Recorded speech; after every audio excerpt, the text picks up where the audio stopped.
அஸ்ஸலாமு அலைக்கும். Hello everyone. இன்னைக்கு நாம பார்க்க போறது ஒரு முக்கியமான தலைப்பு பிள்ளைகள். Automobile technology. Automobile technology.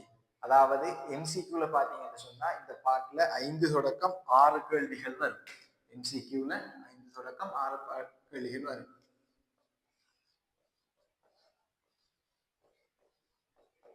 Automobile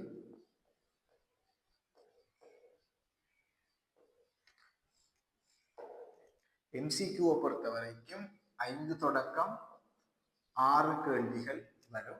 அதே மாதிரி எஸ்ஐ பாட்டில் பார்த்தீங்கன்னு சொன்னா தனியே ஒரு கேள்வி வரும். தனியே என்ன செய்யும், ஒரு கேள்வி வரும், பெரிய கேள்வி ஒன்று வரும்.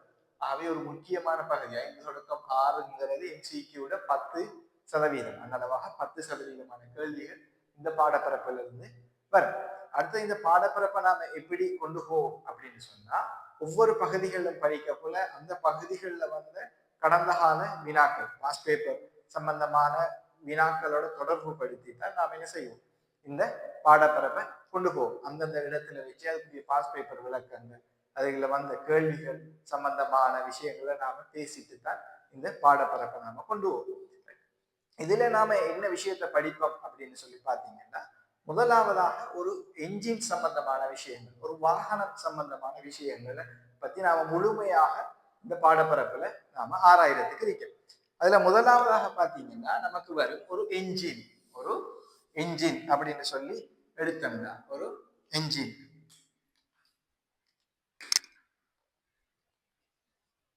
முதலாவதாக வர்றது ஒரு என்ஜின். என்ஜினை பார்த்தீங்கன்னு சொன்னா ஒரு வாகனத்துக்கு முதன்மை இயக்கி அப்படின்னு நாம சொல்லுவோம். ஒரு அடிப்படையாக வாகனத்துக்கு சக்தியை வழங்குற ஒரு துணையுறுப்பு தான் என்ன, முதன்மை இயக்கி. நாம கொஞ்சம் பின்னுக்கு போக போக முதன்மை இயக்கி சம்பந்தமாக கொஞ்சம் விரிவாக பார்ப்போம். இந்த என்ஜினை பார்த்தீங்கன்னா என்ஜின்ல 4 சிஸ்டங்கள் என்ன செய்யும் வரும். ஒரு என்ஜின் இயங்குறதுக்கு அடிப்படையாக 4 சிஸ்டம் வரும். ஒன்று எரிபொருள் வழங்கல் தொகுதி. எரிபொருள் வழங்கல் தொகுதி.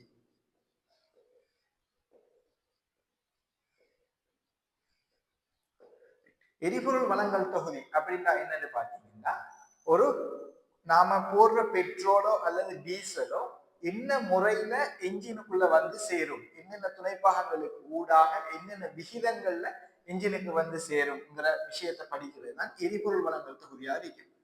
2வது தொகுதியாக இருக்கும் எரிபற்றல் தொகுதி. எரிபற்றல் தொகுதி. உள்ளுக்கு உறிஞ்சப்பட்ட எரிபொருள், என்ஜினுக்குள்ள வந்த எரிபொருள் எவ்வாறு தகனம் அடைய செய்கிறது, குறிப்பிட்ட நேரத்துல குறிப்பிட்ட அளவுல எப்படி நாம அதை தகனம் அடைய செய்வோம், அதுக்குரிய தொகுதிகள் தான் என்ன, எரிபற்றல் தொகுதியாக இருக்கும். 3வது தொகுதியாக நாம படிக்கிறது குளிர்த்தல் தொகுதி.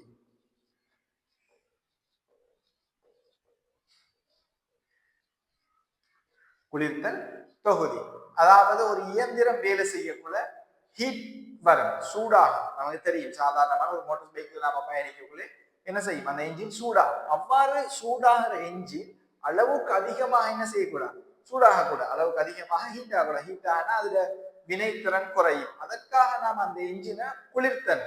நீங்க சாதாரணமாக கேள்விப்பட்டிருப்பீங்க, பஸ்ல போகக்குள்ள பஸ் சடுதி அணிக்கிறது, ரேடியேட்டர் பழுதாயிட்டுன்னு சொல்லி பிரச்சனை வாருது. அதே மாதிரி டிரைவர் வந்து ரேடியேட்டருக்குள்ள தண்ணி எடுத்து ஊற்றுவாரு.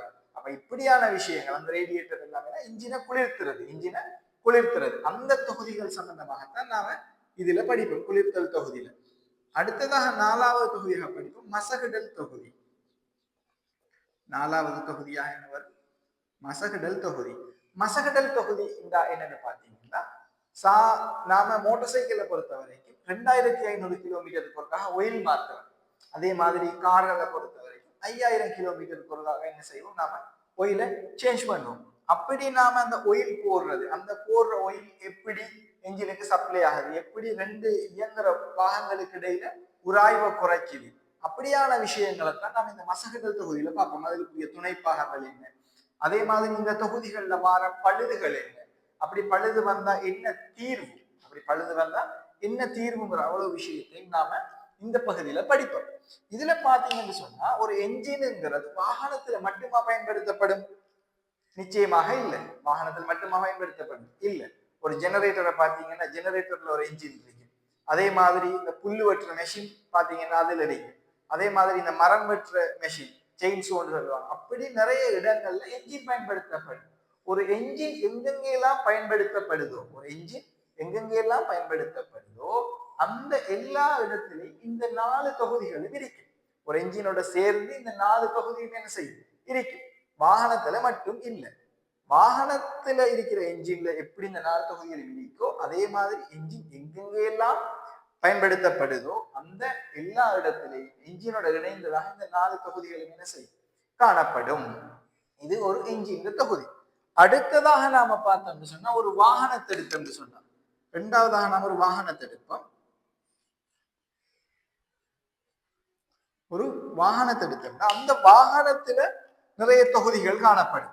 அதுல ஒன்றுதான் என்ன என்ஜின். அதை நாம ஏற்கனவே மேல பார்த்துட்டோம். இதுல பார்த்தோம்னு சொன்னா வாகனத்துல முதலாவது தொகுதியாக வலு ஊடுகடத்தல் தொகுதி. வலு ஊடுகடத்தல் தொகுதின்னு சொல்லுவோம்.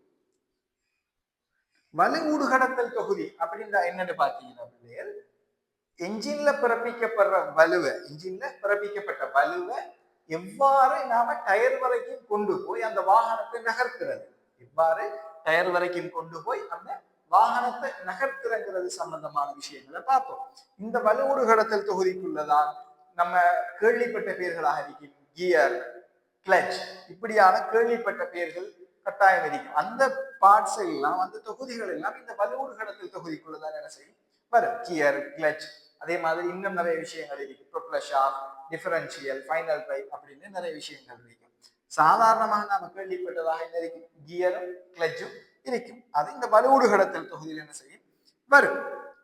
அதுக்கடுத்த தொகுதியாக நாம படிக்கிறது தடுப்பு தொகுதி.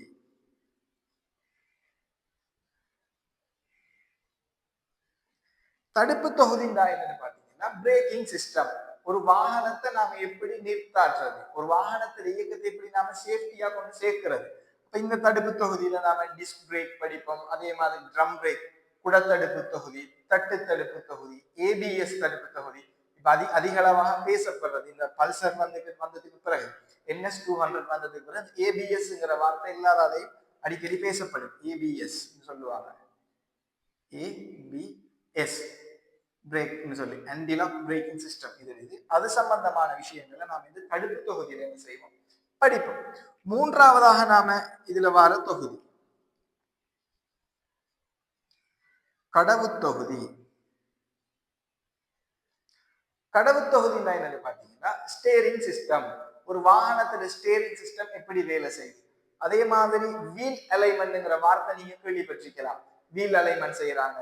அப்போ ஒரு டயர் எந்த கோணத்துல திரும்பி இருக்கணும், எத்தனை பாகையில திரும்பி இருக்கணும், இப்படியான விஷயங்கள் சம்பந்தமானது நாம இந்த கடவு தொகுதியில என்ன செய்வோம் படிப்போம். அதுக்கடுத்ததாக வர தொகுதி தான் தொங்கல் தொகுதி.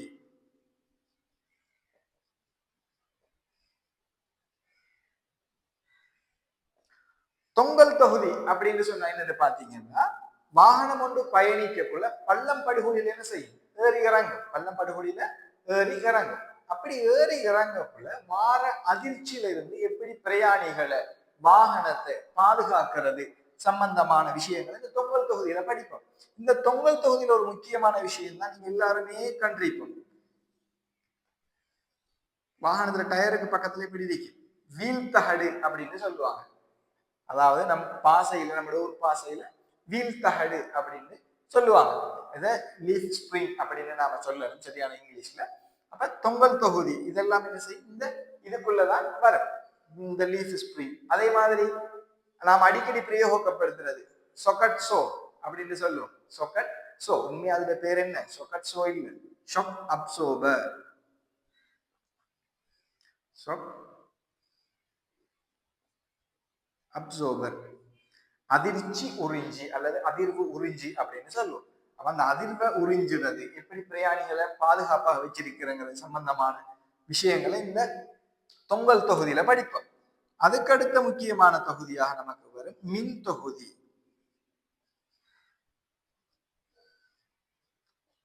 மின் தொகுதியில பாத்தீங்கன்னா மின் தொகுதியில நமக்கு முதலாவது தொகுதியாக படிப்போம் தொடக்கும் தொகுதி. தொடக்கும் தொகுதின்னு சொல்லுவோம். அதாவது ஒரு வாகனத்தை நாம் எப்படி ஸ்டார்ட் பண்ணுவோம், ஒரு ஸ்டார்டர் மோட்டர், செல்ஃப் ஸ்டார்ட் சொல்லுவோம். அந்த ஸ்டார்டர் மோட்டர் எப்படி வேலை செய்யுது, அதுல வயரிங் சிஸ்டம் எப்படி இருக்கும், அப்படியான விஷயங்களை இந்த தொடக்கும் தொகுதியில படிப்போம். அதுக்கடுத்து மின் தொகுதியில வாரதான் ஏற்ற தொகுதி.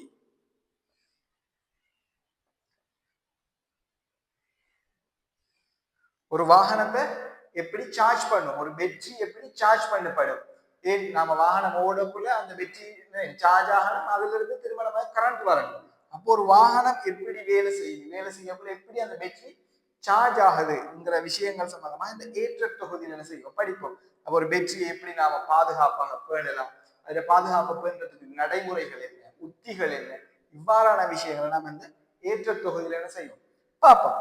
அதுக்கு அடுத்ததாக வர தொகுதி தான் மின் தொகுதியில விளக்கு தொகுதி அல்லது ஏனைய தொகுதிகள் சொல்லலாம். ஏனையவை ஒரு லைட் எப்படி வேலை செய்யும், ஹோன் எப்படி வேலை செய்யும், அப்படியான விஷயங்கள் என்ன செய்யும் இந்த மின் தொகுதிக்குள்ள வரும்.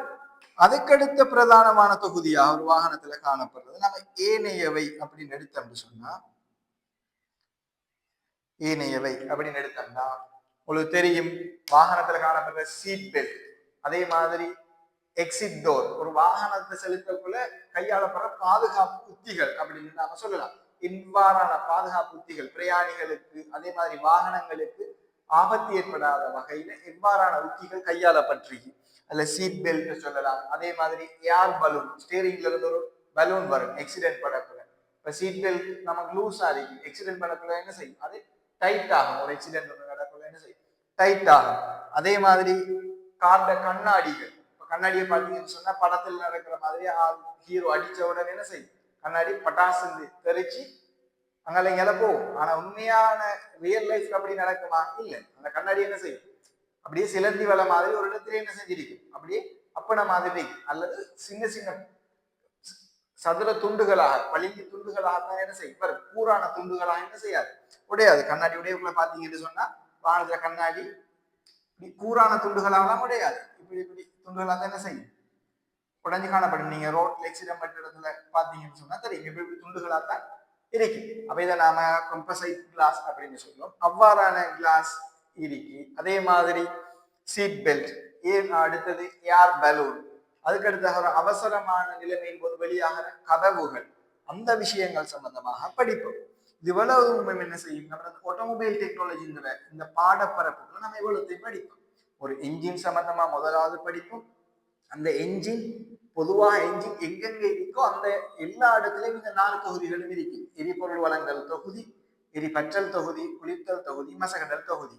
எரிபொருள் எப்படி கொண்டு போறது, கொண்டு வந்த எரிபொருளை எப்படி எரிபற்ற வைக்கிறது, அதே மாதிரி என்ஜினை எப்படி குளிர்த்துறது, அதுக்கடுத்தாக மசகடல், எவ்வாறு என்ஜின் என்ன செய்வோம் நாம மசகடுறோம், உராய்வை குறைக்கும். இவ்வளவு விஷயமும் என்ஜினுக்குள்ள படிப்போம். அதுக்கு அடுத்ததாக வாகனம் எடுத்தோம்னா இந்த என்ஜினும் வாகனத்துக்குள்ள வரப்போகுது.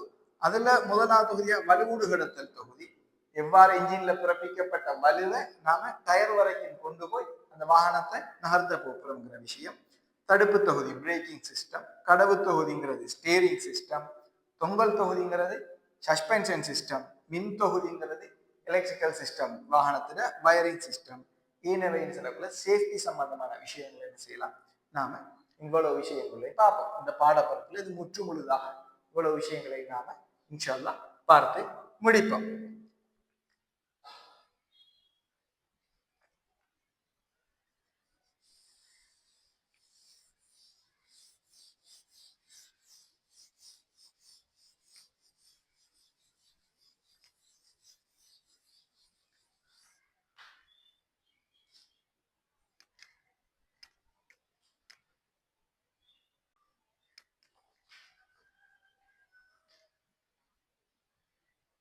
இப்ப நாம முதலாவதாக என்ன செய்யறோம், என்ஜின்ங்கிற பாட்டுக்குள்ள என்ன செய்ய போறோம், நுழைய போறோம். உங்களோட டியூட்ல பாத்தீங்கன்னு சொன்னா இதே மாதிரி ஒரு படம் கொடுக்கப்பட்டிருக்கும், அதுல பெயர் குறிக்கப்பட்டிருக்கும். பாருங்க, பெயர்கள் வந்துட்டு இதை சொல்லுவோம் சுழற்சி தண்டு அப்படின்னு. இது என்ன சொல்றோம்,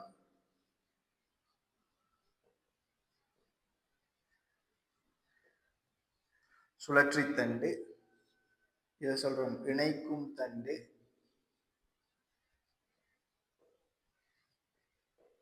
இணைக்கும் தண்டு, இதை சொல்றோம் முசலம்,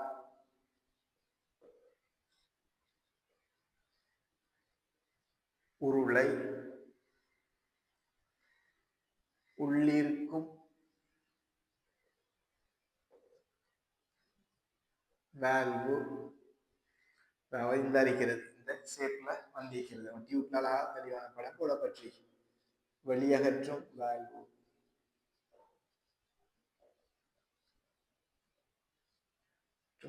வேல்வுங்கிறது குறிக்கப்பட்டு இதுல பாத்தீங்கன்னு சொன்னா ஒரு இயந்திரத்துல ஒரு என்ஜின் இயக்கத்தை நாம என்ன செய்ய போகிறோம், பார்க்க போகிறோம். இதுல முதலாவதாக பாருங்க, நாம இந்த சுழற்சி தண்டு, இது சுழற்சி தண்டு, இந்த இணைக்கும் தண்டு, இது முசலம். இது முசலமும் இந்த அமைப்புல என்ன செஞ்சிருக்கும், இணைக்கப்பட்டிருக்கும். இந்த அமைப்புல இணைக்கப்பட்டிருக்கும். இந்த சுழற்சி தண்டை நாம சுழற்றினோம்னா, இது ஒரு அச்சு தான், இந்த அச்சு பற்றி இருக்கும். இந்த சுழற்சி தண்டை நாம சுழற்றினோம்னா, இப்ப இது இப்படி சுழற்றினோம்னா இந்த முசலம் என்ன செய்யும், மேல கீழே போய் வருமா வராதா, வரும். அப்படி மேல கீழே போய் வரதை என்ன இயக்கம்னு சொல்லுவோம், நிகர் மாற்று இயக்கம். நிகர் மாற்று இயக்கம் மேல கீழே போய் வரும். இந்த சுழற்சி தண்டை நாம இப்படி சுழற்றக்குள்ள இது இதோட இணைக்கப்பட்டிருக்கும், இங்க இணைக்கப்பட்டிருக்கும். இந்த துண்டு என்ன செய்யும், இப்படி மேல கீழே போய் வரும். இதை நாம சுழற்றினோம். இந்த அரைக்கிற முசலத்துல இந்த பகுதி, ஆக மேல் பகுதி இந்த உருளையில எவ்வளவுக்கு மேலுக்கு போகுதோ அதை சொல்லுவோம் டிடிசி, மேல் மாய் மையம் அப்படின்னு சொல்லுவோம். முசலத்துல தலைப்பகுதி எவ்வளவு தூரம் மேலுக்கு போதும், இந்த இருக்கிற இந்த டொப் வரைக்கும் என்ன செய்யாது, போகாது. இந்த சின்ன ஒரு கெப்போட என்ன செய்யும், இருக்கும். இவ்வளவுக்கும் மேலுக்கு போகுது, அதை சொல்றோம் டிடிசின்னு சொல்லி. அதே மாதிரி இந்த முசலம் எவ்வளவு தூரம் கீழுக்கு இறங்கி வருதோ, இந்த முசலத்துல இந்த மேல் பகுதி எவ்வளவு தூரம் கீழுக்கு இறங்கி வருதோ, இந்த பகுதியில இந்த மேல் பகுதி எவ்வளவு தூரம் இறங்கி வருதோ அதை நாம பிடிசி அப்படின்னு சொல்லலாம். எப்படி, பிடிசி, கீழ் மாய் மையம் அப்படின்னு சொல்லு. அப்போ ஒரு முசலம் டிடிசில இருந்து பிடிசி அல்லது பிடிசில இருந்து டிடிசி இவ்வளவு தூரத்துக்குள்ள தான் என்ன செய்யும், அசையும். நீங்க எதை சுழற்றுறீங்க, எதை என்ன செய்றீங்க, சுழற்றுறீங்க. சுழற்றப்பல இது மேல் கீழாக என்ன செய்யும், போய் வரும். அந்த இயக்கத்துக்கு நாம சொல்லுவோம் நிகர் மாற்று இயக்கம்.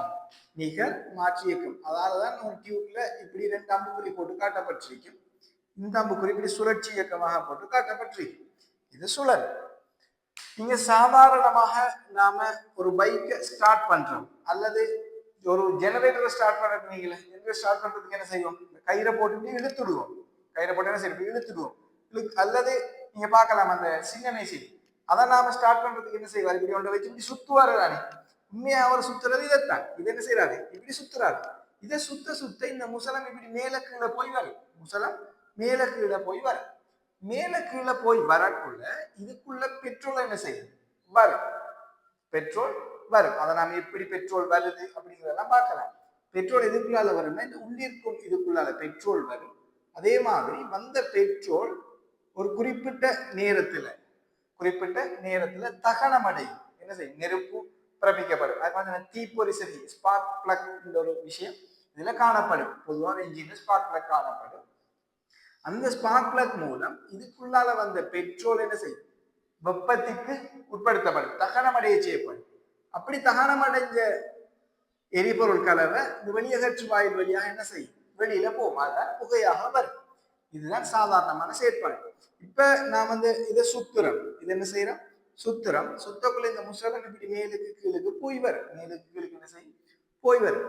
போய் மாற டைம்ல இந்த இதுக்குள்ளால என்ன செய்யும் சொன்னோம்னால எரிபொருள் கலவை வரும் சொன்னோம். பெட்ரோலாக அரிக்கலாம் அல்லது டீசலாக அரிக்கலாம். வந்த எரிபொருள் கலவை எந்த டைம்ல தகனத்திற்கு உட்படுதோ அப்பதான் அந்த என்ஜின் என்ன செய்யுது, ஸ்டார்ட் ஆகுது. இப்ப நீங்க கிக் அடிச்ச உடனே பைக்ல கிக்கர் அடிக்கிறீங்கன்னு சொன்னா இதை சுழற்றுறீங்கன்னு இருக்கும். இதை சுழற்றிட்டு மேல கீழே போய் வரும். இது மேல கீழே போய் வரப்போ ஆட்டோமேட்டிக்கா இங்க இருந்து என்ன செய்யும், வரும். ஏன்னா இதுல இருந்து எல்லாம் கனெக்ட் பண்ணிருப்பாங்க. அதை நம்ம விரிவாக படிப்போம். இதுக்குள்ளால எரிபொருள் வாயு கலவை வந்து அந்த எரிபொருள் வாயு கலவை என்ன செய்யும், தகனம் அடைஞ்ச பைக் என்ன செய்யும், என்ஜின் என்ன செய்யும், ஸ்டார்ட் ஆகிடும். என்ஜின் என்ன செய்யும்? ஸ்டார்ட் ஆகிடும். அதுக்கு பிறகு நீங்க தொடர்ச்சியா சுத்திட்டு இருக்கிறீங்க பாருங்க. சின்ன மிஷின் எடுத்தா ஒரு ரவுண்ட் சுத்திட்டு இருக்கக்குள்ள ஸ்டார்ட் பண்ணாலும் எடுத்துட்டுவாரு. அதே மாதிரி நம்ம கிக்கர் தொடர்ச்சி அடிச்சிட்டு இருக்கிறியா, ஒரு தரம் கிக்கர் அடிப்போம், பைக் ஸ்டார்ட் ஆயிட்டுன்னு சொன்னா அதுக்கு இன்ஜின் என்ன செய்யும்? ரன் ஆகும்.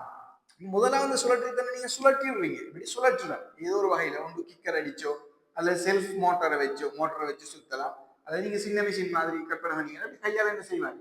சுத்துவார். அப்ப இதை அப்படி சுத்தக்குள்ள இது மேல கீழே போய் வரக்குள்ள இங்க நெருப்பு என்ன செய்யும்? பிறப்பிக்கப்படும். நெருப்பு வந்த உடனே இங்க வந்து எரிபொருட்களை தகனத்திற்கு உட்படும். இங்க வந்து எரிபொருட்களை என்ன செய்யும்? தகனத்திற்கு உட்படும். இப்ப யோசிச்சு பாருங்க, இங்க வந்த பெட்ரோலோ அல்லது டீசலோ பத்தக்குள்ள தகனத்திற்கு உட்படக்குள்ள என்ன பிறப்பிக்கப்படும்? உயரளவான அமுக்கம் என்ன செய்யும்? பிறப்பிக்கப்படும். ஏன்? ஒரு இடத்துல ஒரு அடைச்ச ஒரு இடத்துக்குள்ள ஒரு வெப்பம் வந்து சொன்னா அதிகளவான அமுக்கம், அதிகளவான விசை பிறப்பிக்கப்படும். அப்ப இந்த விசை பிறப்பிக்கப்பட்டா இந்த முசலத்தை என்ன செய்யும்? இது கீழ் நோக்கி தள்ளும். தள்ளுமா தள்ளாதான்? கீழ் நோக்கி இப்படி தள்ளும். தள்ளினா இந்த முசலம் இப்ப கீழே போகும். அப்ப இந்த முசலம் கீழே போனா இது ஆட்டோமேட்டிக்கா சுத்தும். இங்க ரெண்டு விஷயம் நடக்கும். இதை சுத்தினா இது மேல கீழே போய் வரும். இது மேல கீழே போய் வந்தீங்கன்னா இது சுத்தும். நம்ம ரெண்டு விதமாகவும் என்ன செய்யலாம் சொல்லலாம். ஆரம்பத்துல நீங்க என்ன செய்றீங்க? இதை வச்சு இதை சுத்துறீங்க, அதனால இது மேல கீழே போய் வருது. எந்த இடத்துல பெட்ரோல் வந்து அது தகனத்துக்கு உட்படுதோ அப்ப என்ன செஞ்சிடும்? என்ஜின் ஸ்டார்ட் ஆயிடும். ஸ்டார்ட் ஆகினா இதை நீங்க சுத்த தேவையில்லை. இது மேல கீழே போய் வரும்போது இது ஆட்டோமேட்டிக்கா என்ன செய்யும்? சுத்தும். அப்ப இதுல இருந்து நாம செயினை போட்டு எடுத்தோம்னு சொன்னா பைக்கு என்ன செய்யும்? மூவ் பண்ணலாம். அப்ப இங்க வர பெட்ரோல் அல்லது டீசல் அது என்ன செய்யும்? தகனத்துக்கு உட்படுது. தகனத்துக்கு உட்பட்டு என்ன சக்தி பிறப்பிக்கப்படுது? தகனத்துக்கு உட்படுறதன் மூலம் வெப்ப சக்தி பிறப்பிக்கப்படுது. என்ன செய்யுது? வெப்ப சக்தி பிறப்பிக்கப்படுது. அந்த வெப்ப சக்தி என்ன சக்தியாக மாறுது? இயக்க சக்தியாக மாறுது. அந்த வெப்ப சக்தி என்ன செய்யுது? இயக்க சக்தியாக மாறுது. எப்படி வெப்ப சக்தி பிறப்பிக்கப்படுது? இங்க இருந்து வந்த எரிபொருட்களை தகனத்துக்கு உட்படுது. அந்த வெப்பம் இந்த முசலத்தை கீழ் நோக்கி தள்ளுது. தள்ளனிக்குன்னா திரும்ப என்ன செய்யும்? தொடர்ச்சியாக கீழே மேல போய் வந்துட்டே இருக்கும். அந்த செயற்பாடு தொடர்ச்சியாக நடக்கும். வெப்ப சக்தி இயக்க சக்தியாக என்ன செய்யறது? மாற்றப்படுதல். இதுதான் என்ஜின் சக்தி மாற்றம் அப்படின்னு சொல்லுவோம். இதுதான் என்ன? என்ஜின் சக்தி மாற்றம். வெப்ப சக்திங்கிறது இயக்க சக்தியாக மாற்றப்படுதல். இந்த இயக்கத்தை நல்லா ஞாபகம் வச்சுக்கணும். நிகர் மாற்று இயக்கம். என்ன இயக்கம்? நிகர் மாற்று இயக்கம். நிகர் மாற்று இயக்கம் அல்லது நேர் எதிர் இயக்கம்னு சொல்லுவாங்க. நேர் எதிர் இயக்கம், முன்பின் இயக்கம், இப்படின்றெல்லாம் சொல்லலாம். முன்பின் இயக்கம். சில இடங்கள்ல நேர்கோட்டு இயக்கம் அப்படின்னு வரும். ஆனா அது பிழை. நேர்கோட்டு இயக்கம் என்ன சொல்லலாம்? நேர்கோட்டு இயக்கம்னா முதல் தெரியும். ஒரு பொருள் நேர்கோட்டிலே என்ன செய்யறது? இயங்குறது. நேர்கோட்டு இயக்கம்ங்கிறது என்ன? பிழை. நிகர் மாற்று இயக்கம் அல்லது நேரெதிர் இயக்கம் அல்லது முன்பின் இயக்கம்ங்கிற விஷயத்தை தான் நாம சொல்லலாம். அப்ப ஒரு என்ஜின் சக்தி மாற்றம்ங்கிறது வெப்ப சக்தி இயக்க சக்தியாக மாறுறதாக சொல்லலாம். பொதுவாக ஒரு வாகனத்தை பொறுத்த வரைக்கும் ஒரு என்ஜின் தான் என்ன செய்யணும்? முதன்மை இயக்கியாக இருக்கும். முதன்மை இயக்கி அப்படின்னு சொன்னா என்னன்னா, வாகனத்திற்கு அடிப்படையாக சக்தியை வழங்குற துணைப்பாகம். வாகனத்திற்கு அடிப்படையாக சக்தியை வழங்குற துணைப்பாகம் தான் என்ன? முதன்மை இயக்கி. அதை நாம இங்கிலீஷ்ல சொல்றோம்னா பிரைம் மூவர் அப்படின்னு சொல்லுவோம். பிரைம் மூவர்,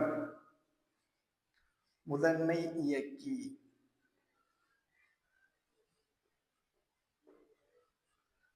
பிரைம் மூவர் ஒரு வாகனத்துல அடிப்படையாக சக்தியை வழங்குற துணைப்பாகம் எதுவாக இருக்கும்?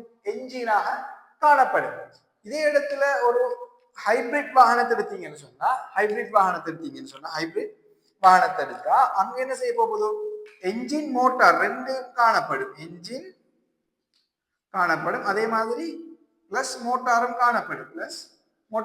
எங்க? ஹைபிரிட்ல. இப்ப எது நாம முதன்மை இயக்கின்னு சொல்லலாம்? இப்பயும் இந்த என்ஜின் தான் முதன்மை இயக்கி. என்ஜின் வேலை செஞ்சாதான் பேட்டரி சார்ஜ் ஆகும்.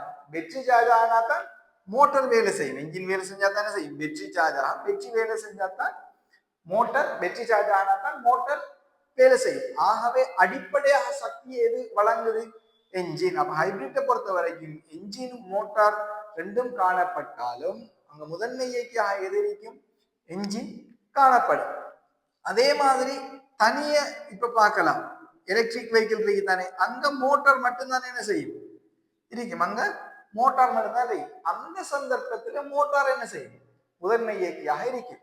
ஆனா நாம படிக்கிற வாகனங்கள்ல நம்மளோட சிலபஸை பொறுத்த வரைக்கும் என்ஜினை முதன்மை இயக்கியாக கொண்ட வாகன தொகுதிகளை பற்றி தான் நாம என்ன செய்வோம்? விரிவாக படிப்போம். அதுக்கு அடுத்துதான் உங்களுக்கு ஒரு சந்தேகம் வரலாம், வெற்றி முதன்மை இயக்கியா வர இயலாதா அப்படின்னு சொல்லி என்ன செய்யலாம், ஒரு சந்தேகம் வரலாம். வெற்றியை பாத்தீங்கன்னா வெற்றி இருந்தா தானே பைக் ஓடும் அப்படின்னு. நீங்க நல்லா யோசிச்சு பாருங்க. நீங்க பைக்கை சார்ஜ் வெற்றியை சார்ஜ் பண்றது போறீங்க, பைக்கை ஓடி போறீங்க, கடையில வெற்றியை கலட்டி கொடுக்குறீங்க. அவர் சொல்லுவார் காலையில கொடுத்த உடனே தம்பி நீங்க பின்னேரம் வாங்க சார்ஜ் பண்ணி வைக்க அப்படின்னு. நீங்க அந்த கடையில இருந்து பைக்கை ஓடிட்டு போவீங்களா தள்ளிட்டு போவீங்களா? ஓடிட்டு தான் போவீங்க. அப்ப வெற்றி இல்லாம என்ன செய்யுது? பைக் ஓடுது. வெற்றி இல்லாம பைக் ஓடுது. அது எப்படின்னு கேட்டா அதுக்கு பின்னுக்கு ஆடலாக்கி ஆல்டர்னேட்டருங்கிற ஒரு விஷயம் இருக்கும். அதை நாம அந்த மின் தொகுதி விஷயங்கள் படிக்க கூட அதை நாம விரிவாக படிக்கலாம். ஆகவே வெற்றி இல்லாம பைக் ஓடும். என்ஜின் இல்லாம ஓடுமா? என்ஜின் இல்லாம ஓடாது. அதனால நாம வெற்றி என்ன செய்யலாம்? முதன்மை இயக்கியாக கருத்துல கொள்ளையலாம். என்ஜினைத்தான் என்ன செய்வோம்? நாம முதன்மை இயக்கியாக கருத்துல கொள்ளுவோம். அது ஒரு முக்கியமான விஷயம். இந்த தலைப்புல பாத்தீங்கன்னு சொன்னா வெப்ப சக்தி இயக்க சக்தியாக என்ன செய்யறது? மாற்றப்படுறது. அதே மாதிரி முதன்மை இயக்கிங்கிற ஒரு விஷயம். அதுல பாத்தீங்கன்னா இன்னொரு விஷயம் நாம நீங்க கேள்விப்பட்டிருக்கலாம், ஸ்ட்ரோக் சொல்லுவோம். என்ன ஸ்ட்ரோக் அப்படின்னு சொல்லுவோம்? 4 ஸ்ட்ரோக் என்ஜின், 2 ஸ்ட்ரோக் என்ஜின் அப்படின்னு கேள்விப்பட்டிருப்பீங்க. எப்படி 4 ஸ்ட்ரோக் என்ஜின் சொல்லுவோம்.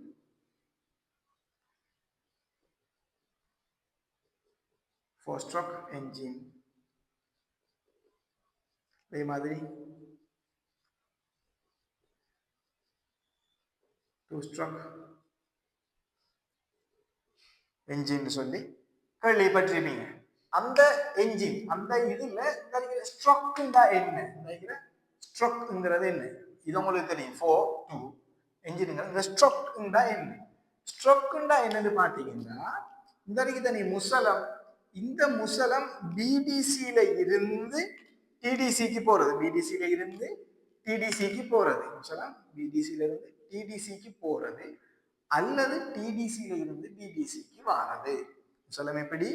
பிடிசியில் இருந்து டிடிசிக்கு செல்லுதல் அல்லது டிடிசியில இருந்து பிடிசிக்கு பயணித்தல். அப்ப இதுக்கு இடையிலான தூரம் தான் என்ன? அடிப்பு. அப்ப முசலம் பிடிசியில இருந்து டிடிசிக்கு ஒரு தரம் போனிக்கினா போய் வாரல்ல, பிடிசியில இருந்து டிடிசிக்கு போகுது, போனா ஒரு அடிப்பு, அங்கிருந்து திரும்ப வாரது இன்னும் ஒரு அடிப்பு, திரும்ப போறது இன்னும் ஒரு அடிப்பு, திரும்ப வாரது இன்னொரு அடிப்பு. அப்ப இந்த தூரம் தான் என்ன? அடிப்பு. பிடிசிக்கும் டிடிசிக்கும் இடையிலான தூரத்தை நாம என்னன்னு சொல்லுவோம்? அடிப்பு அப்படின்னு சொல்றோம். இந்த டிடிசிய நாம சொல்லுவோம் மேல்மாய் மையம் அப்படின்னு. மேல்மாய் மையம். பிடிசிய சொல்லுவோம் கீழ்மாய் மையம். முசலம் அசையும் ஆக உச்சபட்ச புள்ளி, ஆக உச்சபட்ச புள்ளி. அதை நம்ம சொல்ல ஆக கீழே இருக்கின்ற உச்சபட்ச புள்ளி அப்படின்னு சொல்லலாம். இதுவளவும் தான் நம்ம ஒரு என்ஜினுக்குள்ள பாக்குற சாதாரணமான ஒரு மேலோட்டமான ஒரு ஐடியா. ஒரு என்ஜின் எப்படி வேலை செய்யுங்கிற ஒரு ஐடியாவை எடுத்துக்கொண்டோம்னா இவ்வளவும் போதும். அதுக்கு அடுத்ததாக பாருங்க, இந்த இருக்கிற முசலத்துல நெருக்கல் விகிதம் அப்படின்னு சொல்லி ஒரு முக்கியமான விஷயம் ஒன்று என்ன செய்யும் வரும். அந்த நெருக்கல் விகிதத்துக்கு முதல்ல இன்னொரு விஷயத்தை நாம பார்க்கணும். இந்த அறிக்கை இந்த அடிப்பு பிடிசியில இருந்து டிடிசிக்கு போறது அல்லது டிடிசியில இருந்து பிடிசிக்கு மாறது.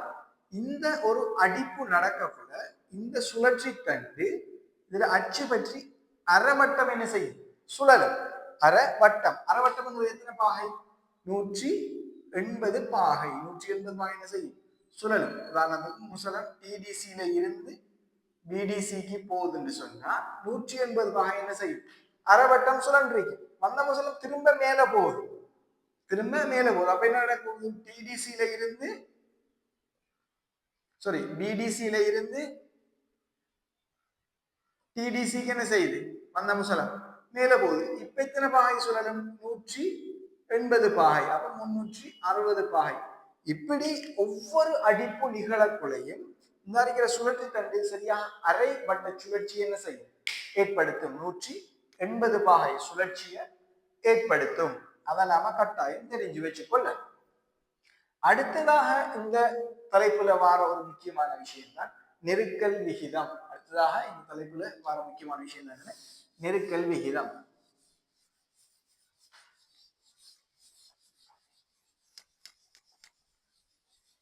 நெருக்கல் விகிதம் தான் என்னன்னு சொல்லி பாத்தீங்கன்னு சொன்னா, வார எரிபொருள் வாயு தனிய எரிபொருள் மட்டும் என்ன செய்யறல்ல வாரல்ல, எரிபொருளும் வாயுவும் கலந்து வரும். எரிபொருளும் வாயு கலந்து என்ன செய்யும்?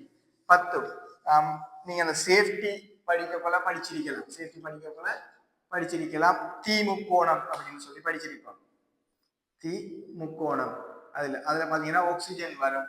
அதே மாதிரி 10 எரிபொருள் தீங்கிற அந்த 3 விஷயம் வெப்பங்கிற 3 விஷயங்களும் வரும்.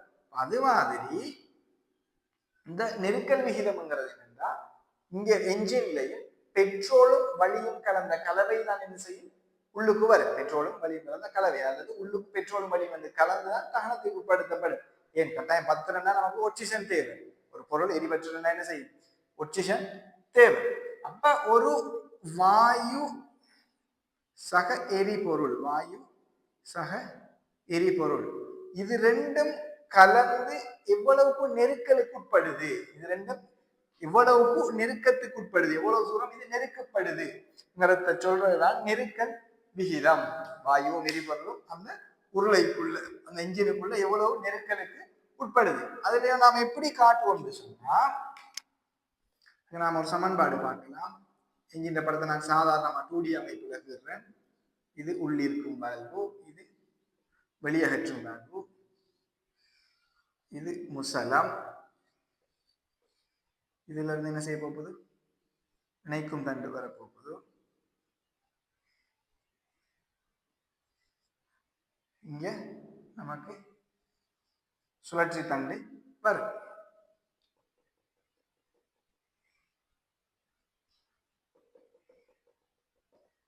சொல்றோம் டிடிசி, சொல்றோம் பிடிசி அப்படின்னு. இதுல உங்களோட டியூட்ல பாத்தீங்கன்னு சொன்னா கொடுத்திருப்போம், இந்த டிடிசிக்கும் பிடிசிக்கும் இடையில, டிடிசிக்கும் பிடிசிக்கும் இடையில காணப்படுற உருளையிட கன அளவு, உருளையிட கன அளவை சொல்லுவோம் வாரிய கன அளவு. வாரிய கன அளவு, அதை ஸ்விஃப்ட் வால்யூம் VS குறிச்சு காட்டுவோம். வாரிய கன அளவு எது? பிடிசிக்கும் டிடிசிக்கும் இடையில காணப்படுற தூரத்துல கன அளவு. அதை நாம இன்னொரு வகையில சொல்லலாம் பாருங்க, ஒரு அடிப்பு சொல்லலாமா இல்லையா? வாரிய கன அளவுங்கிறது என்ன? ஒரு அடிப்பு தானே. பிடிசில இருந்து டிடிசிக்கு போறது, அதாவது டிடிசில இருந்து பிடிசிக்கு மாறுது. இப்போ வாரிய கன அளவு ஒரு அடிப்பு. அதே மாதிரி இந்த டிடிசிக்கும் இந்த உருளையில அடைத்த முகம், இந்த வால்வில் இந்த உருளையில அடைத்த முகம், இதுக்கிடையில இருக்கிற இடைவெளி, இதுக்கிடையில இருக்கிற இந்த இடைவெளி, அதில கன அளவை சொல்லுவோம் இலக்க கன அளவு. இலக்க கன அளவு VC, கிளியரன்ஸ் வால்யூம் அப்படின்னு சொல்லுவோம். என்ன? Clearance volume. இதை சொல்றோம் VC அப்படின்னு, இதை சொல்றோம் VS. அப்ப நெருக்கல் விகிதம் தான் என்னன்னு பாத்தீங்கன்னா, சமன்பாட்டை நெருக்கல் விகிதம் சமன், நெருக்கல் விகிதம் சமன் வாரிய கன அளவு சக இலக்க கன அளவு கீழ் இலக்க கன அளவு. இலக்க கன அளவு இதுதான் என்ன? நெருக்கல் விகிதத்துக்குரிய சமன்பாடாக இருக்கு.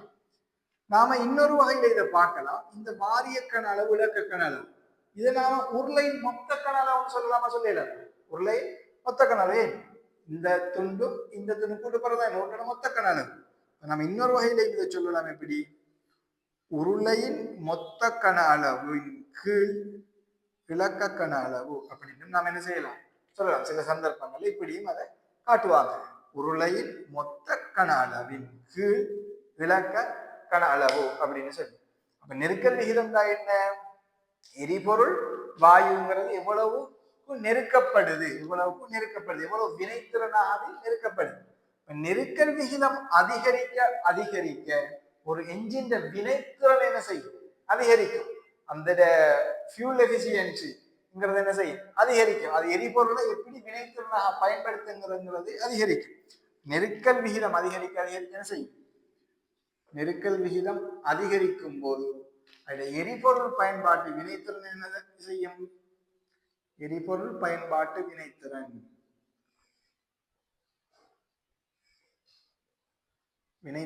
அதிகரிக்கும். நாம் என்ன சொல்லலாம். அதுல சின்ன கணக்கொண்டு எழுதுங்க. அவங்களோட அந்த கணித்தல் அப்படின்னு சொல்லி நாம் என்ன செய்யலாம்? சொல்லலாம். கணக்கொண்டு ஒரு பெட்ரோல் என்ஜினின்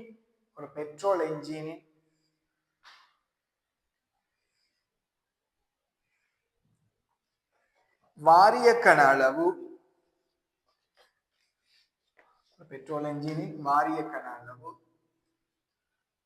1175 சென்டிமீட்டர் கனம். பெட்ரோல் என்ஜினின் வாரிய கன அளவு 1175 சென்டிமீட்டர் கனம். இலக்க கன அளவு 75 சென்டிமீட்டர் கனம்.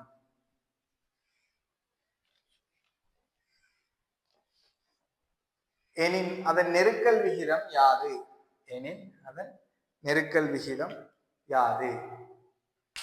சின்ன ஒரு சமன்பாடு. என்ன இந்த சமன்பாடுல பிரதியிட்டா அழகா நமக்கு விட வரும்.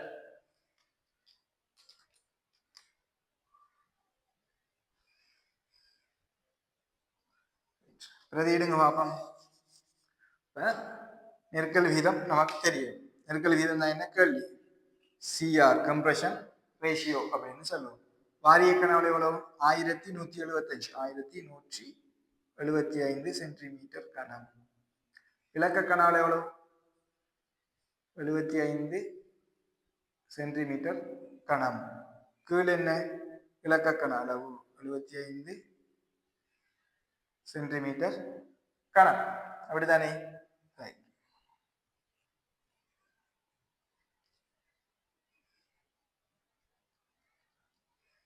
1250 சென்டிமீட்டர் கனத்தின் கீழ் 75 சென்டிமீட்டர்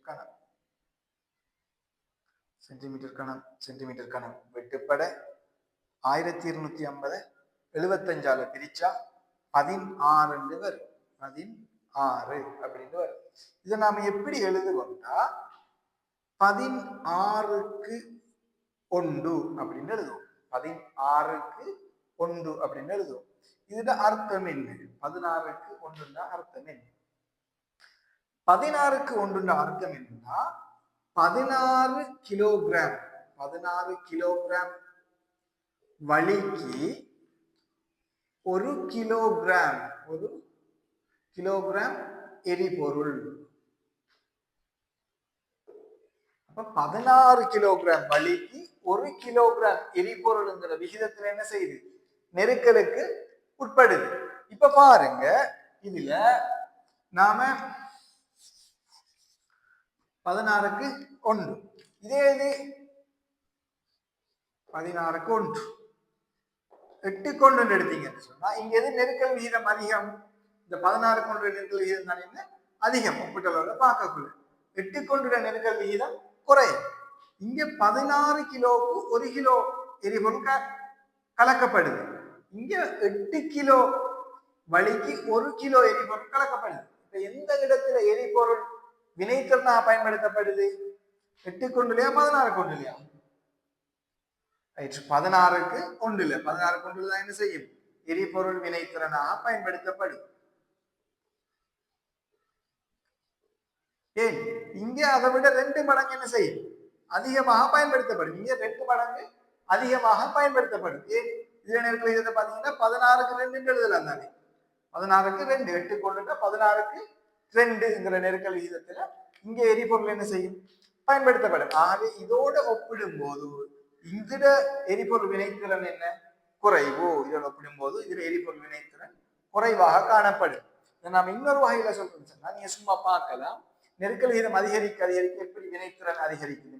ஒரு பஞ்சை நீங்க என்ன செய்றீங்க, ஒரு தண்ணிக்குள்ள போடுறீங்க, போட்டு போட்டு புளியறீங்க, புளிஞ்சா ஒரு 100 மில்லி லிட்டர் தண்ணி வருது. அப்ப நெருக்குறீங்க, அதை இன்னும் விச கொடுத்து என்ன செய்றீங்க, நீங்க நெருக்க நெருக்க நெருக்க அதிகளவான தண்ணி, அதுல உறிஞ்சப்பட்ட முழு தண்ணியும் என்ன செய்யும், கீழே வருமா வராதா?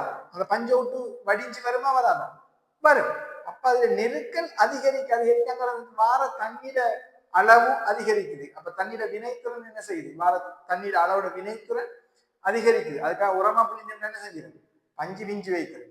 அதே மாதிரி நெருக்கல் விகிதம் என்ன செய்யலாம், கண்ட மாதிரி கூட்டிட்டு போகலாம்.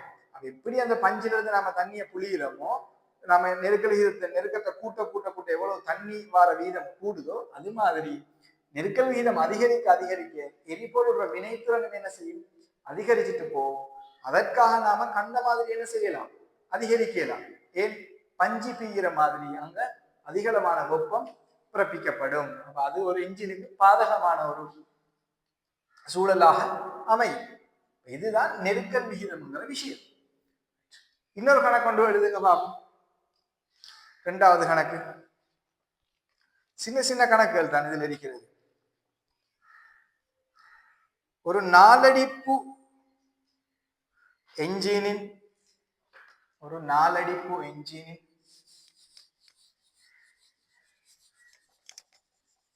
நெருக்கல் விகிதம், நாலடிப்பு என்ஜினின் நெருக்கல் விகிதம்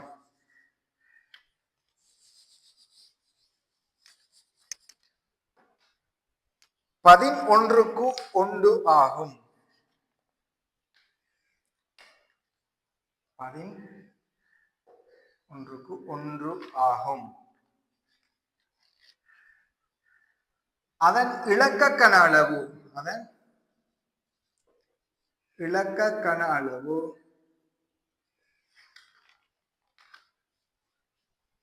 50 சென்டிமீட்டர் கனம் ஆகும். எனின் அதன் வாரிய கன அளவு யாது? வாரிய கன அளவு யாது?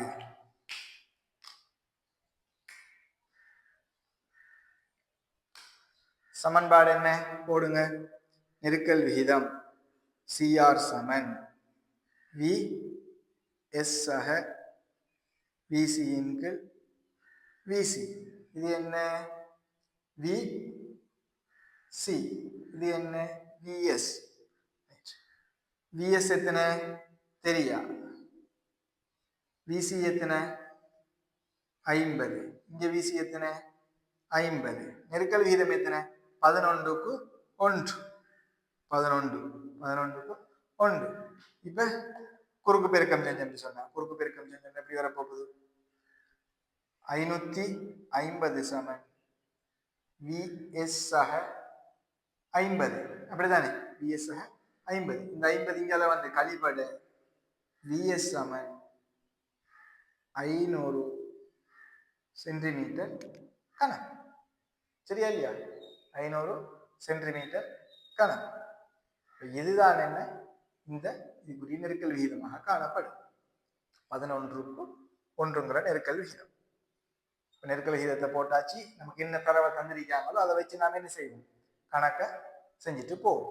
நீங்க அவங்களோட இதுல சைட்ல நோட் பண்ணி கொடுங்க. 11:1 என்ன மீனிங், 11 கிலோகிராம் வலி 1 கிலோகிராம் எரிபொருள் அப்படின்னு சொல்லி உங்களோட சைட்ல நோட் பண்ணி கொள்ளுங்க.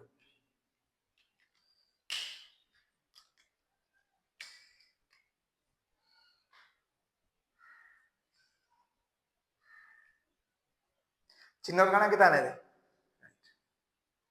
அடுத்தது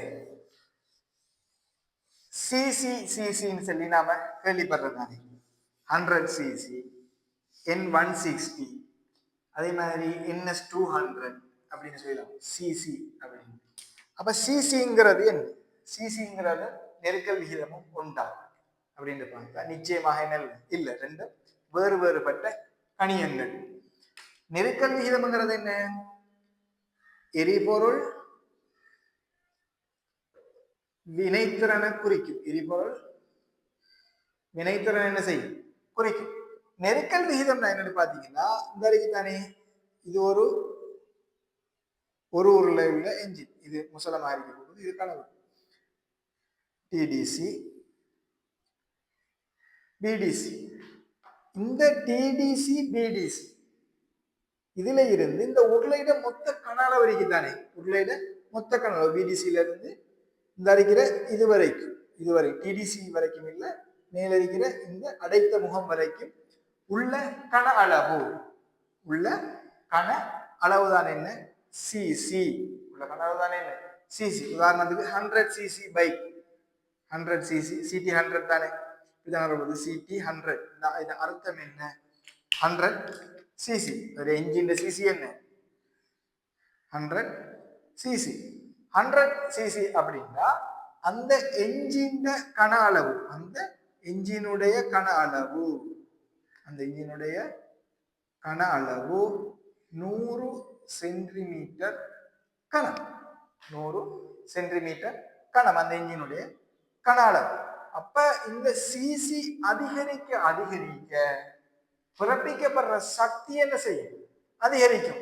ஏன் பாருங்க, சிடி 100, இதே இது என்எஸ் 160 பாருங்க, என்எஸ் 160. என்எஸ் 160 சொன்னா அந்த என்எஸ் 160ல இப்படி காணப்படும், 2 உருளை காணப்படும். நம்ம நேரத்துல பார்த்தோம்னா ஒரு உருளைக்கு ஒரு பிஸ்டன் இருந்து, ஒரு முசலம் இருந்து, இங்க 2 உருளை காணப்படும். 2 முசலம் என்ன செய்யும்? இருக்கும். 2 முசலம் இருக்கும். அது 160 வந்தா 2 தானா? அப்படி இல்லை, ஒன்றாகவும் இருக்கலாம், ஒன்றாகவும் என்ன செய்யலாம்? இருக்கலாம். ஆனா பல்சரை பொறுத்த வரைக்கும், இப்போ வந்து பல்சரை பொறுத்த வரைக்கும் 2 சிலிண்டர் என்ன செய்யுது? இருக்கு. அதுக்கான 2 ஸ்பார்க் பிளக் இருக்கு. அப்ப இங்க 2 இருக்குன்னு சொன்னா ஒரு உருளையிட கன அளவு எத்தனை? 80 சென்டிமீட்டர் கனம்.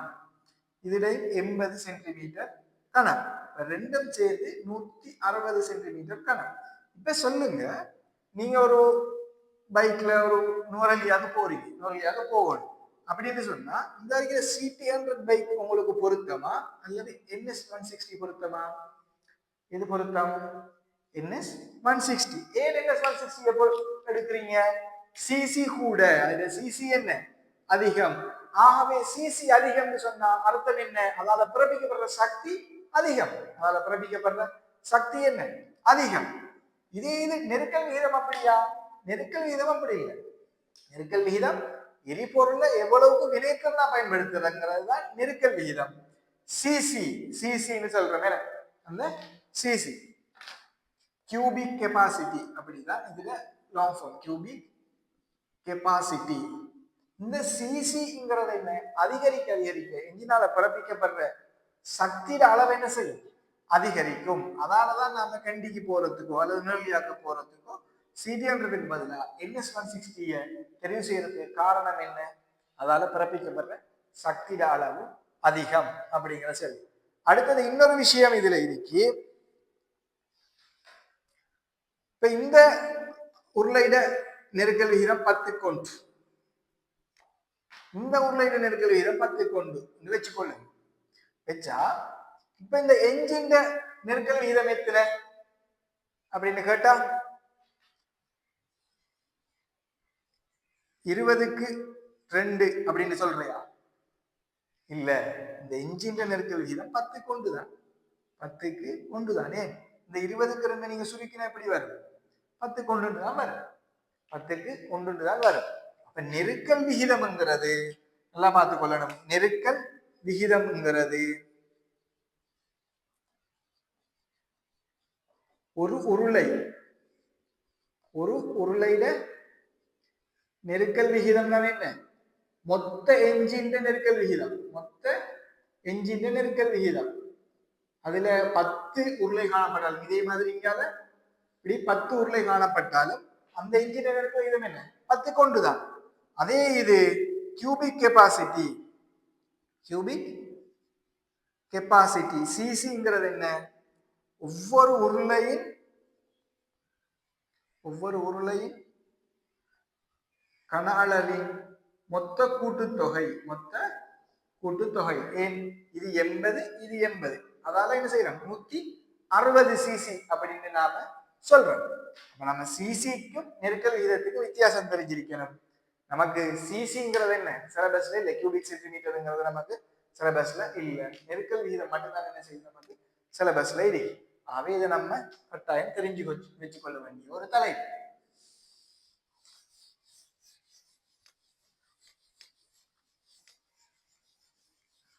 நம்ம அந்த கணித்தல்ல பின்னுக்கு போக போக இப்ப 2 கணக்கு தான் செஞ்சிருக்கோம்.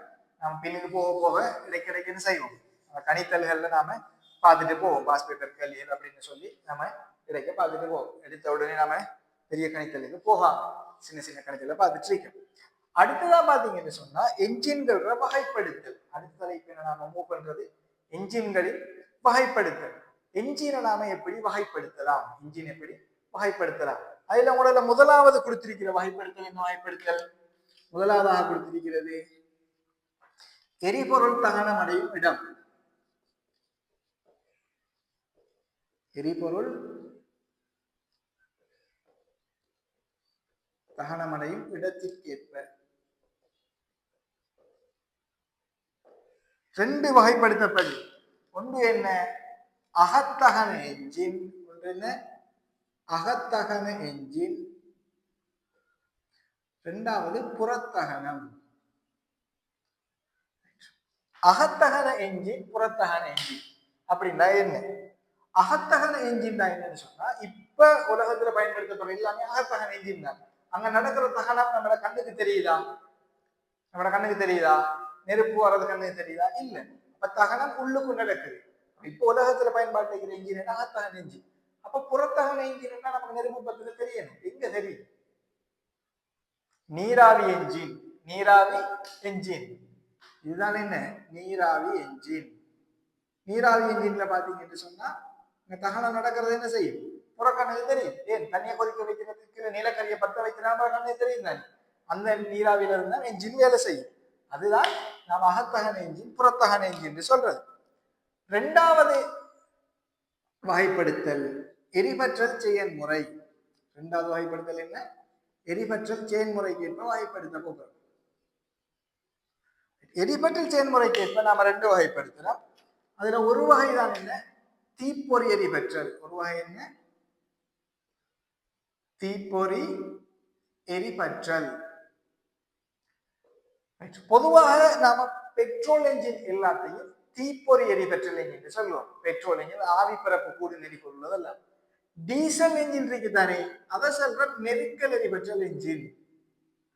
நெருக்கல் எரிபற்றல்.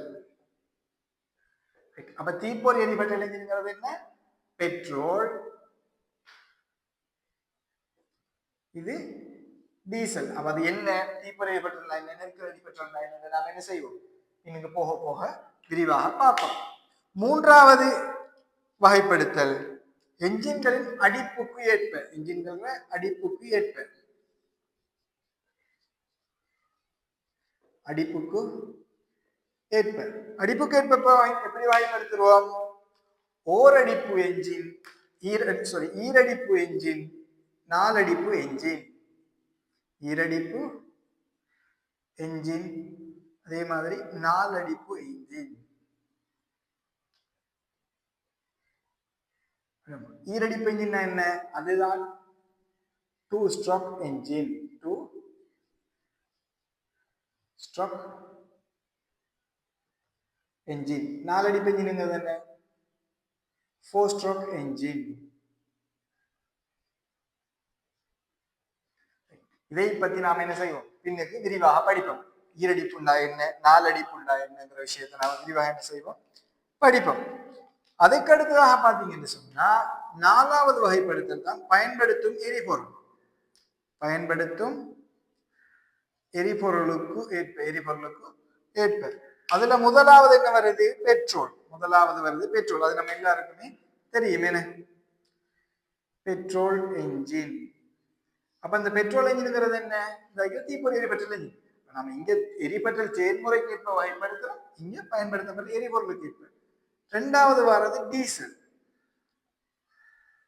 ரெண்டாவது வர்றது என்ன? டீசல்.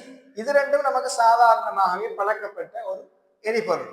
மூன்றாவதாக இருக்கிற எரிபொருள் தான் பாத்தீங்கன்னு சொன்னா உயிர் டீசல். உயிர் டீசல், எத்தனால், மெத்தனால். அதே மாதிரி நாலாவதாக பாத்தீங்கன்னு சொன்னா மீத்தேன், புரோபேன். மீத்தேன், புரோபேன் என்று சொல்லி ரெண்டு காணப்படும். இதுல இந்த உயிர் டீசல், எத்தனால், மெத்தனால் எல்லாம் என்ன? திரவம். இந்த மீத்தேனும் புரோபேனும் என்ன? வாயு நிலையில காணப்படும். வாயு நிலையில காணப்படுறது மீத்தேனும் புரோபேனும். இது 2024 ஆண்டு, 2024 பாஸ்ட் பேப்பர் கேள்விக்கு வந்திருக்கு. 2024 42வது கேள்வி MCQல 42வது கேள்வியாக வந்திருக்கு. பின்வருவனவற்றில் திரவ எரிபொருள் அல்லாதது எது அப்படின்னு சொல்லி, பின்வருவனவற்றில் திரவ எரிபொருள் அல்லாதது பெட்ரோல், டீசல், உயிர் டீசல், எத்தனால், மீத்தேன் அப்படின்னு சொல்லியிருந்தாங்க. அப்ப விட என்ன வரும்? மீத்தேன். அது மீத்தேன் அல்லது புரோபேன் ரெண்டுமே வாயு எரிபொருள். அதுல என்ன விட வந்து நம்ம அந்த கேள்வியை பார்க்கலாம். 2024 42வது கேள்வி. இந்த துண்டுல ஒரு கேள்வி என்ன செஞ்சிருக்கு நமக்கு வந்திருக்கு MCQல, சின்ன ஒரு கேள்வி, அவ்வளவுதான். அதுக்கடுத்ததாக நாம வகைப்படுத்துறோம் 5வது உருளைகளின் எண்ணிக்கைக்கு ஏற்ப. 5வது எப்படி வகைப்படுத்துறோம்? உருளைகளின் எண்ணிக்கை.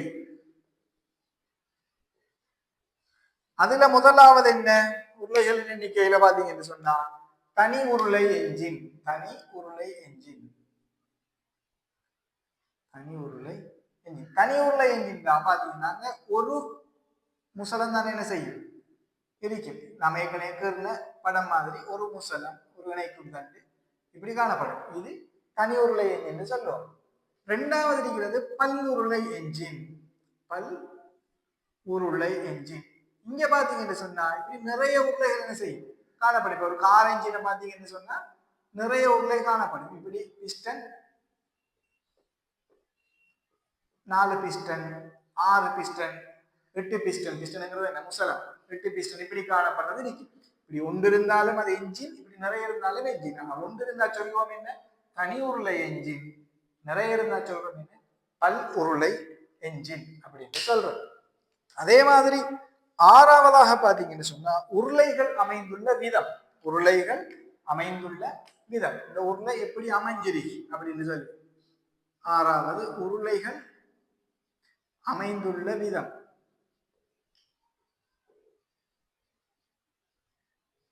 அமைந்துள்ள இது. அதுல முதலாவது பாத்தீங்கன்னு சொன்னா உள்ளமை என்ஜின். அதுல முதலாவது என்ன? உள்ளமை என்ஜின் சொல்றோம். அதுல முதலாவது வாரது உள்ளமை என்ஜின்.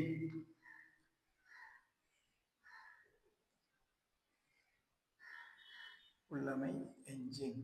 உள்ளமை என்ஜின் தான் இந்த இப்படி காணப்படுறதா உள்ளமை என்ஜின். உங்களுக்கு பக்கத்துல படம் கண்டிப்பாங்க. இப்படி உருளை இருக்கும், இந்த முசலம் இருக்கும், இப்படி காணப்படும். அதுதான் உள்ளமை என்ஜின். உங்களோட டியூட்ல படம் பக்கத்துல தரப்பற்றி. அதே மாதிரி வி வடிவ என்ஜின். வி வடிவ என்ஜின். இங்க உருளையை பாத்தீங்கன்னு சொன்னா இப்படி வி வடிவத்துல இருக்கும். முசலம் இப்படி இருக்கும், இணைக்கும் தண்டு, முசலம் இணைக்கும் தண்டு, இவ்விடத்துல சுழற்சி தண்டு இருக்கும். இது வி வடிவமாக இருக்கு. மூன்றாவதாக இருக்கிறது W வடிவம். மூன்றாவதாக இருக்கிறது என்ன? W வடிவ என்ஜின். W வடிவத்தை பாத்தீங்கன்னா எப்படி வர போகுது? இப்படி வரும். இங்க முசலம் இணைக்கும் தண்டு, முசலம் இணைக்கும் தண்டு, முசலம் இணைக்கும் தண்டு, இங்க சுழற்சி தண்டு காணப்படாம இது W வடிவ என்ஜின் என்று சொல்லுவோம். 4வது வகைப்பாடு. 4வது வகைப்பாடு எதிராக உருளை உள்ள என்ஜின். எதிராக உருளை உள்ள என்ஜின். இங்க பாத்தீங்கன்னு சொன்னா இது முசலம், இது முசலம் இணைக்கும் தண்டு. இப்ப உருளை என்ன செய்யுது? எதிரெதிராக காணப்படுது. உருளை எதிரெதிராக காணப்படுது. அப்ப எதிராக உருளை உள்ள என்ஜின். அதே மாதிரி 5வது எதிராக முசலம் உள்ள என்ஜின். எதிராக முசலம் உள்ள என்ஜின். அதுல பாத்தீங்கன்னு சொன்னா எப்படி அமைப்பு காணப்படும்? இங்க உருளை எதிரெதிராக அடிக்கிற மாதிரி இங்க முசலம் என்ன செய்யும்? எதிரெதிராக அடிக்கும். முசலம் இப்படி எதிரெதிரில் அடிக்கும். இப்ப இணைக்கும் தண்டு வரை நீங்க சுழற்சி தண்டு வந்து சரிதானே? எதிராக முசலம் உள்ள என்ஜின். அதே மாதிரி ஐந்தாவதாக பாத்தீங்க, சாரி ஆறாவதாக பாத்தீங்கன்னு சொன்னா ஆரை என்ஜின். ஆறாவதாக பாத்தீங்கன்னா என்ன? ஆரை என்ஜின். ஆரை என்ஜின் எப்படி வர போகுது? வட்ட ஷேப்ல என்ன செய்ய போகுது? காணப்படும். ஒவ்வொன்றுக்குள்ளேயும் ஒவ்வொரு முசலம் இணைக்கும் தண்டு, முசலம் இணைக்கும் தண்டு இப்படி காணப்படும். இந்த என்ஜின் தான் எங்க இருக்கும்? ஹெலிகாப்டர்ல இருக்கிற என்ஜின் இந்த என்ஜின் தான். ஹெலிகாப்டர் உங்களோட சொப்பர்ல இருக்கிற என்ஜின் என்ன? இந்த என்ஜினா தான் காணப்படும். ஏழாவது வகைதான் என்ன? ஆர் சுழலி என்ஜின். சுழல் வகை என்ஜின் சொல்லும். சுழல் வகை என்ஜின். இதுல அமைப்பு மட்டும் வித்தியாசமாக காணப்படும். அதுல படத்தை நீங்க பாத்தீங்கன்னா தெரியும். இது அமைப்பு மட்டும் வித்தியாசமாக காணப்படும். பொதுவாக இந்த என்ஜின்கள் வந்துக்கிட்டு ஃபிளைட்ல ஒரு என்ஜின்களை பயன்படுத்தப்படுற இந்த என்ஜின்கள் ஒரு வகையான என்ஜின்கள் என்ன செய்யும்? ஃபிளைட்ல பயன்படுத்தப்படும். மிச்ச எல்லா இடத்துலையும் முசல் என்ஜின்கள் இருக்கும். இதுல மட்டும் சுழல் வகையான என்ஜின்கள் காணப்படும். அதே மாதிரி அடுத்த வகைப்படுத்தல் தான் ஏழாவது வகைப்படுத்தல், குளிர்த்தல் முறைமைக்கு ஏற்ப. ஏழாவது வகைப்படுத்தல் எப்படி? குளிர்த்தல் முறைமைக்கு ஏற்ப வகைப்படுத்துவோம். ஏழாவது குளிர்த்தல் முறைமைக்கு ஏற்ப. அதுல முதலாவது வகைப்படுத்தல் தான் வழி குளிர்த்தல். முதலாவது வகைப்படுத்தல் என்ன? வழி குளிர்த்தல்.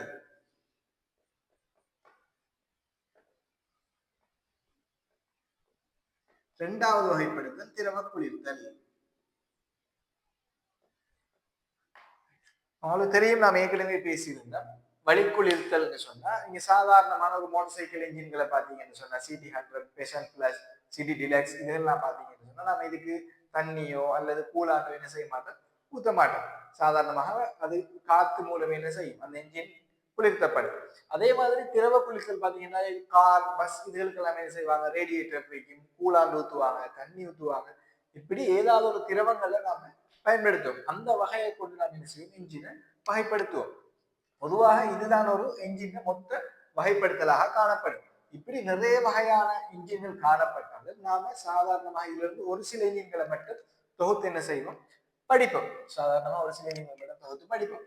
அந்த அடிப்படையில பாத்தீங்கன்னு சொன்னா நாம என்ஜினை நாம படிக்க போற என்ஜின்கள் 4 வகையான என்ஜின்கள் என்ன செய்வோம் நாம பார்க்கலாம்.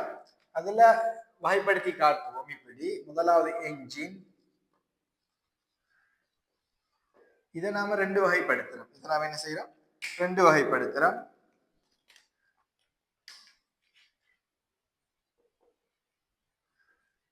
ஈரடிப்பு என்ஜின், நாலடிப்பு என்ஜின்.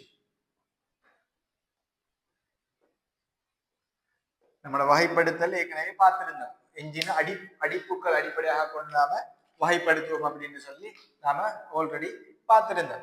இந்த ஈரடிப்பு என்ஜினை நாம என்ன செய்யலாம் சொன்னா 2 வகைப்படுத்தலாம். ஈரடிப்பு என்ஜினையும் நாம 2 வகைப்படுத்தலாம். ஒன்று தீப்பொறி எரிபற்றல் என்ஜின், தீப்பொறி எரிபற்றல், நெருக்கல் எரிபற்றல், நெருக்கல் எரிபற்றல். இதே மாதிரி நாலடிப்பையும் என்ன செய்யும், நாம 2 வகைப்படுத்துவோம். தீப்பொறி எரிபற்றல் என்ஜின், அதே மாதிரி நெருக்கல் எரிபற்றல் என்ஜின் அப்படின்னு சொல்லுவோம். இந்த 4 வகையான என்ஜின்களை இப்படி 4 வகை: ஈரடிப்பு தீப்பொறி எரிபற்றல் என்ஜின், ஈரடிப்பு நெருக்கல் எரிபற்றல் என்ஜின், நாலடிப்பு தீப்பொறி எரிபற்றல் என்ஜின், நாலடிப்பு நெருக்கல் எரிபற்றல் என்ஜின். இந்த 4 வகையான என்ஜின்களை பற்றி மாத்திரம் தான் நாம என்ன செய்வோம், இந்த பாடப்பகுதியில கலந்துரையாடுவோம். இந்த என்ஜின்களை நாம கம்ப்ளீட்டா பார்த்துட்டோம்னு சொன்னா அடுத்த வாகனங்கள் என்ஜின்களோட தொகுதிகளை பற்றி என்ன செய்வோம் நாம பார்க்கலாம். சரிதான பிள்ளைகள்? இன்ஷா அல்லாஹ் அடுத்த கிளாஸ் நாம என்ன செய்வோம், சந்திப்போம்.